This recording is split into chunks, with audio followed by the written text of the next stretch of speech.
ಓಹ್ ಓಹ್ ಹೋ ಆಲ್ರೌಂಡರ್ ಆಗಿ ಕೃಣಾಲ್ ಪಾಂಡ್ಯನ ತೊಗೊಂಡಿದ್ದಾರಪ್ಪ ಬೆಂಗಳೂರು ಆರ್ ಸಿ ಬಿ ಅವರು. ಕೃಣಾಲ್ ಪಾಂಡ್ಯಗೆ 5.25 ಕೋಟಿ ಕೊಟ್ಬಿಟ್ಟು ಕೃಣಾಲ್ ಪಾಂಡ್ಯನ ಆಲ್ರೌಂಡರ್ ಆಗಿ ತೊಗೊಂಡಿದ್ದಾರೆ. ಸೊ ಇನ್ನೊಬ್ಬ ಬಾಲಿಂಗ್ ಆಪ್ಷನ್ ಸಿಗ್ಬೋದು. ನನಗೇನೋ ಆ್ಯಾವ್ರೇಜ್ ಪಿಕ್ ಅಂತ ಹೇಳ್ತೀನಿ. ಏನೋ ಅಷ್ಟೊಂದು ಏನು ದೊಡ್ಡ ಪಿಕ್ಕು ಏನೋ ಸ್ಟೀಲ್ ಮಾಡಿದ್ದಾರೆ ಅಂತೇನಿಲ್ಲ. ಅವ್ರಿಗಿನ್ನೂ ಕಮ್ಮಿನೇ ಕೊಡ್ಬೋದಿತ್ತು. ಒಂದು 4 ಇಲ್ಲ 3.75ಗೆ ಹೋಗ್ತಾಯಿದ್ರು. ಸೊ ಇವರು ಅದನ್ನು 5 ಪಾಯಿಂಟಿಗೆ ತೊಗೊಂಡೋಗಿದ್ದಾರೆ. ಓಕೆ ಬೈ ಅಂತ ಹೇಳ್ತೀನಿ.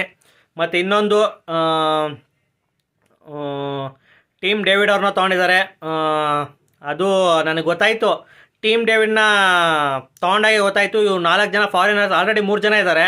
4ನೇ ಫಾರಿನ್ ಆಗಿ ಟೀಮ್ ಡೇವಿಡ್ನ ತೊಗೊಂಡಿದ್ದಾರೆ ಅಂದ್ಕೊಂಡ್ರೆ ಅಲ್ಲೇ ನನಗೆ ಗೊತ್ತಾಯ್ತು, ಅಲ್ಲೇ ವಿಲ್ ಜಾಕ್ಸ್ನ ತೊಗೊಳಲ್ಲ ಅಂತ. ಸೊ ಅದೇ ಥರನೇ ಆಯಿತು. ಸೊ ಬೇವರ್ಸಿಗಳು ಮುಂಬೈ ಇಂಡಿಯನ್ಸಿಗೆ ಬಿಟ್ಕೊಂಡು ಕೊಟ್ಟಿದ್ದಾರೆ.